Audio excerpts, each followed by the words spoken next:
Вы смотрите «Якутия-24». Это итоговый выпуск новостей в прямом эфире.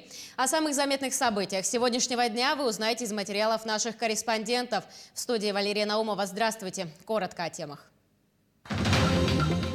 Легитимность, открытость и острота прошедших выборов. В Якутии полным ходом идет подсчет голосов. Пока известны только предварительные данные. Роспотребнадзор по республике фиксирует сезонное увеличение больных ОРВИ и гриппом. Вирусная инфекция поражает как взрослых, так и детей. Не 33 коровы, а 100. Именно столько коров холмогорской породы привезли в Ленский район из Архангельской области. Самозанятые жители Якутии могут получить займ на выгодных условиях.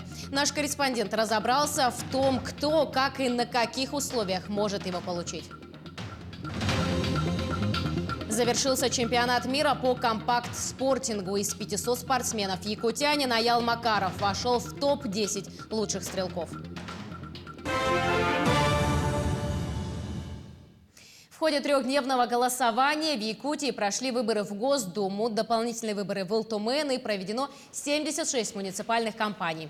В частности, жители районов выбрали глав 2 районов, депутатов 4 районных советов и глав 37 поселений.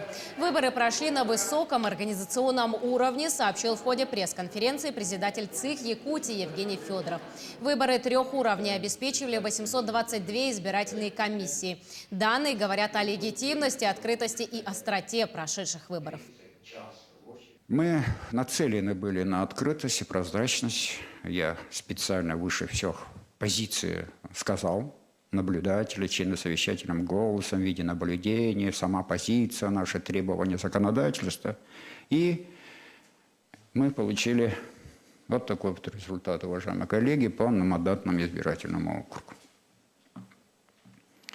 Для кого-то неожиданность, для кого-то удивление, для кого-то логика, для кого-то утверждение.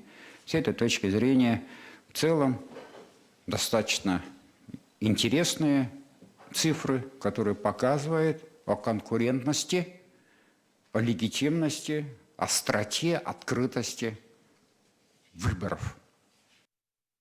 Также Евгений Федоров подчеркнул, что эти данные предварительно, идет утверждение протоколов. Принципиальных нарушений, которые бы влияли на волеизъявление избирателей, не было, отметил председатель регионального центра избиркома. Переходим, уважаемые коллеги, к следующему тоже моменту. Это политические партии. 14 политических партий, которые принимали участие. Коммунистическая партия Российской Федерации получила 35-15. Партия «Единая Россия» получила 33-22. Ну, соответственно, 3-е место в нашей республике заняла политическая партия, совершенно новая.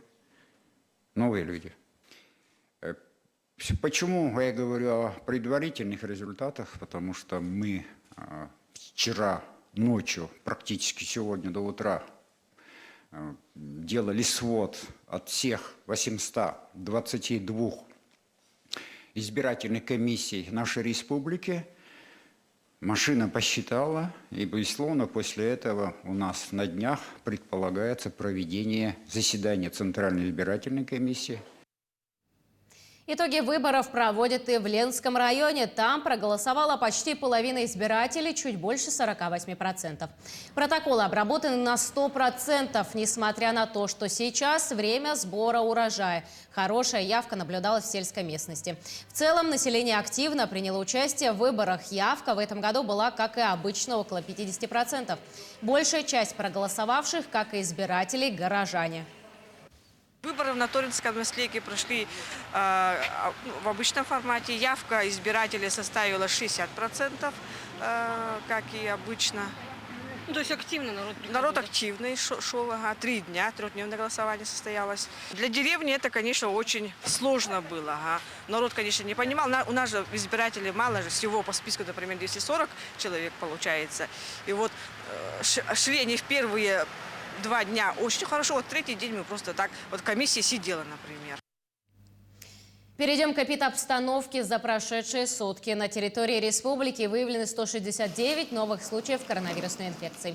Из них 100 случаев в Якутске, 6 в Сунтарском, по 5 в Мегино-Кангаласском и Нюрбинском районах. По 4 человека заболели в Алданском, Амгинском и Нюрингринском районах. Еще в 22 районах зафиксировали от 1 до 3 заболевших. Тем временем Роспотребнадзор по республике Саха-Якутия фиксирует сезонное увеличение больных ОРВИ и гриппом. По состоянию на 20 сентября 55% заболеваемости регистрируется в Якутске. При этом 66% зараженных – это дети до 14 лет. К эпидсезону 2021-2022 года прививкой против гриппа планируется привить 60% от общего населения. В группе риска 75%. На сегодняшний день прививку от гриппа получили более 27 тысяч человек, из них около 17 тысяч взрослых.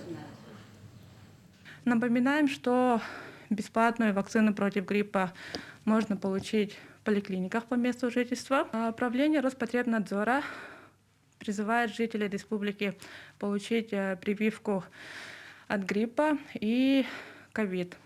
В связи с тем, что при сочетанной заболеваемости данными двумя инфекциями повышается риск развития тяжелых случаев и летальных исходов. В частности, в Алданском районе отмечается рост случаев ОРВИ. Вирусная инфекция поражает как взрослых, так и детей. На начало рабочей недели на дистанционном обучении находились 9 классов в 3 школах. Между тем, вакцинация против гриппа продолжается. Сегодня защитить себя с помощью прививки особенно важно в силу многих условий.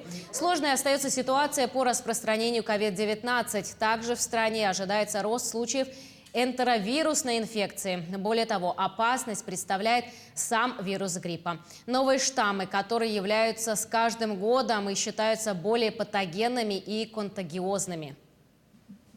Вакцинация против гриппа, она не дает гарантию того, что человек не заболеет гриппом, но дает гарантию, что не будет никаких, что будут какие-то осложнения.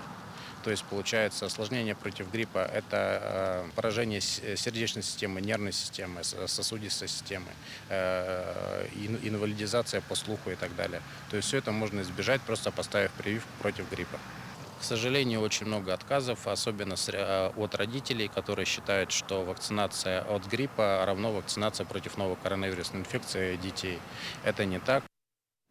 Сегодня в Перми неизвестный мужчина проник на территорию Пермского государственного университета и открыл огонь. В региональном Минздраве подтвердили гибель 8 человек и сообщили, что в результате стрельбы еще 24 человека получили ранения. Подозреваемый мужчина при задержании был ранен. Следственный комитет возбудил уголовное дело. Президент России Владимир Путин выразил соболезнования родным и близким погибших и поручил направить в Пермь глав Министерства здравоохранения и Минобрнауки для оказания помощи семьям погибших и пострадавших. К другим темам. Вода в реках Якутии поднимается. Рост уровня воды ожидается на участках рек Лена, Амга, Алдан и Яна. На реке Лене в пределах Кобяйского района наблюдается суточный рост на 16 сантиметров. В ближайшие сутки ожидается рост уровня воды у гидропоста Жиганск. Из-за выпавших осадков на реке Алдан и выхода волн дождевых паводков с рек Тимптом и Учур на участке Угина-Учур в пределах Алданского района и в нижнем течении у гидропоста Батамай наблюдается подъем уровня воды на 14-42 сантиметра за сутки. На Амге у гидропоста Буяга отмечается прохождение максимума дождевого паводка с общим ростом 2,2 метра. Также в ближайшие сутки ожидается подъем на реке Яне у гидропоста Верхоянск. Завтра, 21 сентября, в связи с ремонтными работами будет ограничена подача холодного водоснабжения. Под отключение попадают 71, 128 и 164 кварталы. Подачу воды приостановят с 9 часов утра до 12 часов дня в связи с заменой участка водопровода. На заводе лесопромышленной компании «Алмаз» кипит работа. В кратчайшие сроки там изготавливают МХМ-панели для строительства 31 дома жителей села Бяскёль горного района, пострадавших во время лесного пожара. На сегодня изготовлено уже 25 домокомплектов. С трудоемким процессом изготовления панелей ознакомилась наш корреспондент Ульяна Шагина. Весь процесс изготовления от резки до сборки проводится в одном месте. После первого этапа сортировки круглого леса по диаметрам начинается ее распиловка на доски. Станок называется фрезерно-бруцующий станок. То есть он распиливает, так, может распиливать в развал. И брус тоже может тут распилить. После скандала в социальной сети о том, что бескюльцам попался некачественный комплект, контроль над качеством продукции в компании усилили. Контроль здесь увеличился в разы, и по эту сторону, и по ту сторону вот этого станка стоят специальные операторы, которые ту же минуту отбраковывают некачественный материал. Далее готовые панельные доски отправляются в специальную камеру. 25-миллитровая доска будет сушиться до 10 дней. Высушенный материал отправят на чистку, чтобы при изготовлении использовать полностью выструженный материал. Станок полностью загружен под строгание сырья и выдаем порядка до 40 кубов сырья в день. Для Якутии МХМ-панели не новый материал. Изготавливают их здесь с 2009 года и за это время построили уже более 250 объектов, большинство из которых жилые. Сравнивать их с брусом совершенно неправильно, отмечают в компании. В каждом из них можно найти свои минусы и плюсы. МХМ, конечно, материал, который несет хорошие конструктивные нагрузки, материал, который позволяет сразу проводить внутренние работы отделочные. Материал не имеет усадку, так как используется сушеный пиломатериал, она геометрию потом не меняет. И при должном утеплении и правильном исполнении строительных работ очень достойный, хороший материал. Дом из такого материала можно собрать за день, и это один из главных его плюсов. Строительство Бескюля сейчас идет полным ходом, поэтому ребята стараются уложиться в сроки, чтобы не подвести строителей. 2 смены работаем. Первая, получается, с 8 утра до 8 вечера, а вторая с 8 вечера до 8 утра почти. Это же все от нас зависит, как мы забьем, как мы сделаем.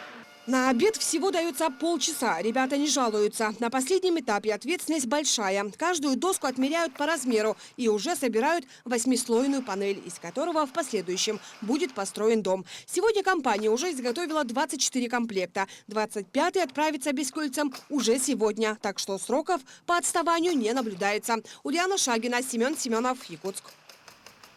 100 коров холмогорская порода перевезли в сельскохозяйственное предприятие Батамайское Ленского района из Архангельской области. Кроме того, по дороге в республику отселились 4 коровы. Ожидается, что с появлением данной породы увеличится объем производства молока. В предприятии отмечают, что эта порода хорошо адаптируется в различных климатических зонах с разными погодными и кормовыми условиями. Сегодня Батамайская имеет 467 голов крупного рогатого скота, из которых 200 – это дойные коровы. 6 самозанятых жителей Якутии получили займ на выгодных условиях от Фонда развития предпринимательства республики. О том, кто, как и на каких условиях может получить займ, расскажет Марфирина Алексеева. Александр Егоров стал самозанятым не так давно. Приобрел машину-водовозку и принялся брать заказы на доставку воды. Сегодня новоиспеченный предприниматель уже имеет постоянную клиентскую базу, а также планирует участвовать в тендерах для доставки воды предприятиям. Для того, чтобы дело приносило доход круглый год, потребовалось строительство благоустроенного гаража. Я решил построить свой гараж на машину, чтобы работать круглогодично. Для этого мне не хватало денег, поэтому я вот, узнав в Инстаграме о том, что самозанятым впервые дают заем, я решил подать документы. Ну и получилось, что мне выдали кредит в размере 500 тысяч. Фонд развития предпринимательства предоставляет займы во всех сферах деятельности. Главное условие – быть самозанятым. От 30 до 1 миллиона рублей, процентная ставка от 4 до 8 годовых, срок кредитования до 3 лет.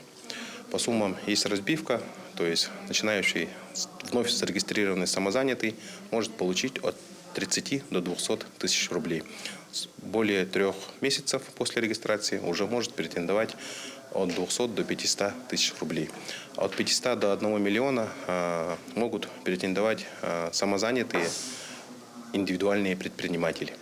Александр Егоров, воспользовавшись займом в размере 500 тысяч рублей, сейчас подумывает расширить бизнес, воспользовавшись привилегиями от фонда для самозанятых индивидуальных предпринимателей. Можно стать ИП, налогообложением самозанятого, и купить еще вторую технику, скажем, фекалку. Чтобы для населения, у меня частный дом, на фекалку и на воду постоянно деньги уходят, и заодно и можно людям как бы оказывать услуги, которые они сами не могут. На сегодняшний день в Якутии насчитывается более 11 тысяч самозанятых. Кредитование в их пользу производится в рамках национального проекта. В этом году в фонд заложено 20 миллионов рублей. Получить займ смогут все самозанятые, подавшие заявку. Срок рассмотрения заявления до 10 рабочих дней. Марфирина Алексеева, Катерина Амосова, Григорий Николаев, Якутск. В Якутске продолжается вывоз гаражей, установленных в неположенном месте. По информации работников МУП «Жилкомсервиса», с начала этого года из округов и пригородов столицы республики было вывезено на штрафстоянку уже 208 гаражей и различных металлических крупногабаритных конструкций. К таковым можно отнести как стандартные гаражи размерами 3 на 4 и более, так и самодельные постройки любых размеров и форм. Часто под гараж используют грузовые 20-тонные контейнеры. Сегодня вывозные работы велись по улице Петра Алексеева. Мы сейчас находимся на территории улицы Петра Алексеева, 12, Петра Алексеева, 12/1. Тут в следующем году намечается благоустройство дворовой территории. Мы вывезли где-то 15, а остальные хозяева сами вывозят.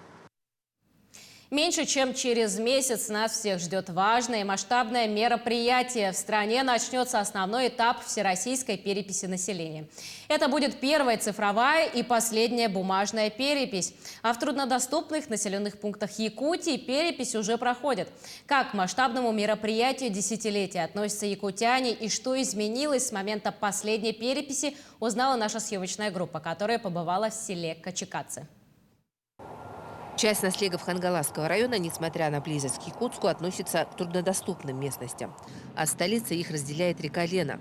Осенью во время ледостава добраться до них практически невозможно. Поэтому сейчас, пока ходят паромы, переписчикам важно успеть провести в этих наслегах всероссийскую перепись населения. В селе Качекацы, по данным последней переписи 2010 года, проживало 1426 жителей. За 11 лет это количество сократилось более чем на 200 человек. Конечно, как и во всех наслегах республики нашей, идет немножечко отток молодежи. Молодежи что надо? Благоустройство, и именно чтобы жилье было с отоплением, со всеми удобствами. Несмотря на это, жизнь в наслеге кипит. И с момента последней переписи здесь произошло много позитивных перемен. И это чувствуется на настроении сельчан. Переписчикам, они тоже местные, жители наслега относятся благожелательно. Руслана Платонова большую часть дворов, которые у нее в плане, уже обошла. Сегодня пришла в семью Максимовых. Здорово! Перепись!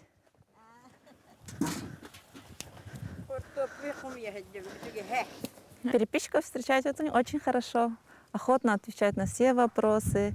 Вот старшее поколение очень радуется, когда приходишь, разговариваем, долго сидим. Ну и так чай пьем, да, предлагают конфеты, шоколадки. Все проходит очень хорошо. Ответы на вопросы переписной анкеты особых трудностей не вызывают. Да они и простые. Образование, национальность, род занятий, источники доходов, семейное положение. Все данные счетчик вносит в новенький электронный планшет.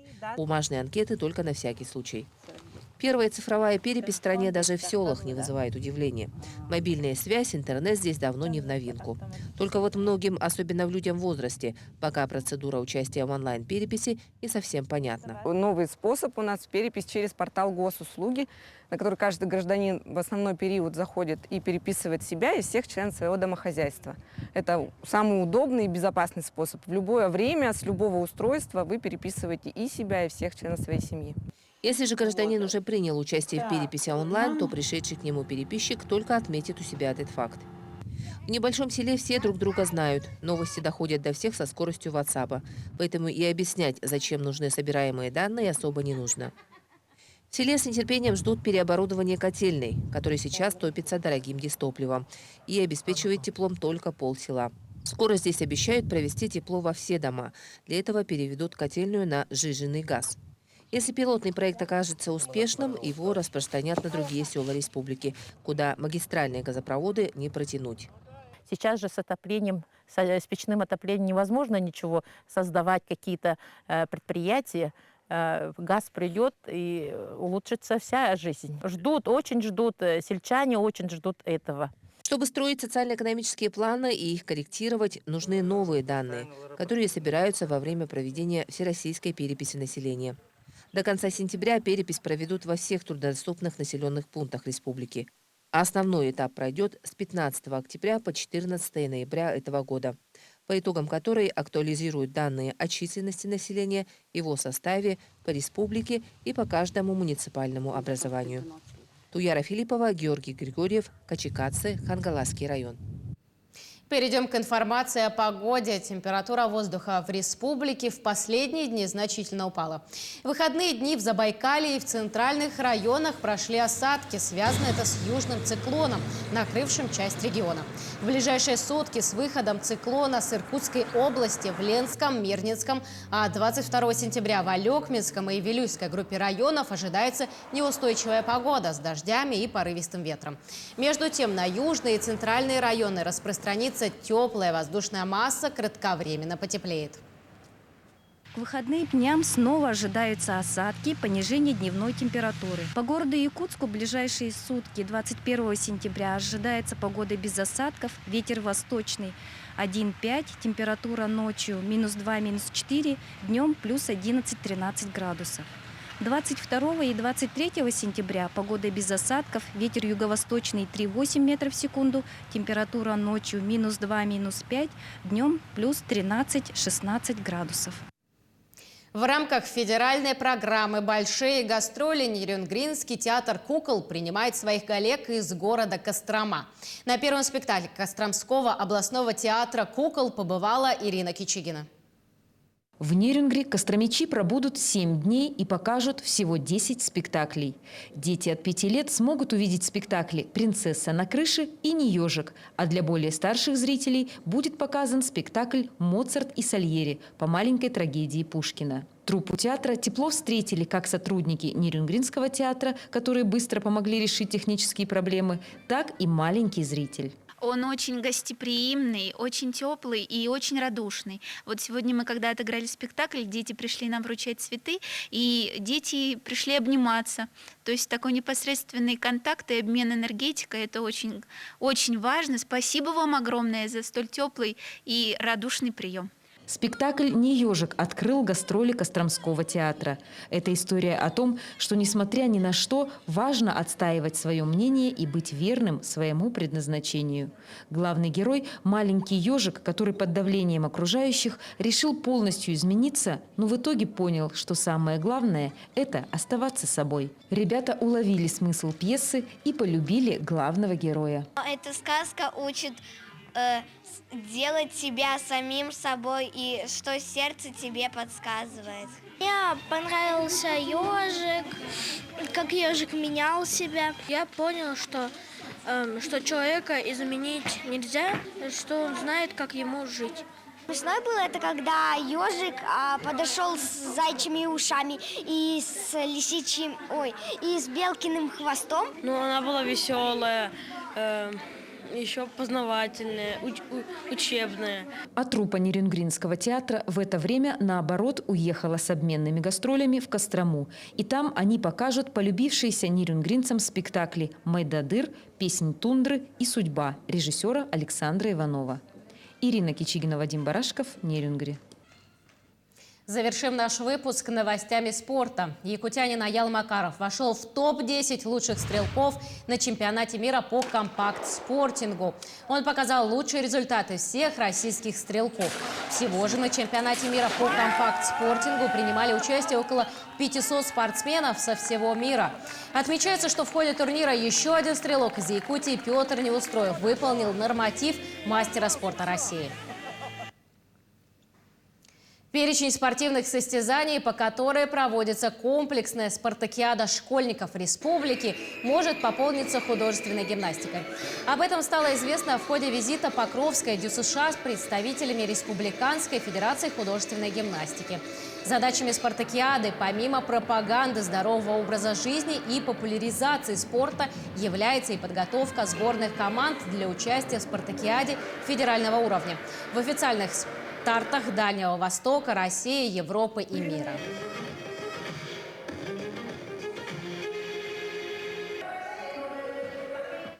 Таким наши корреспонденты увидели уходящий день. Помните о безопасности. Носите маску, соблюдайте дистанцию в общественных местах, а еще лучше пройдите вакцинацию. Оставайтесь с нами.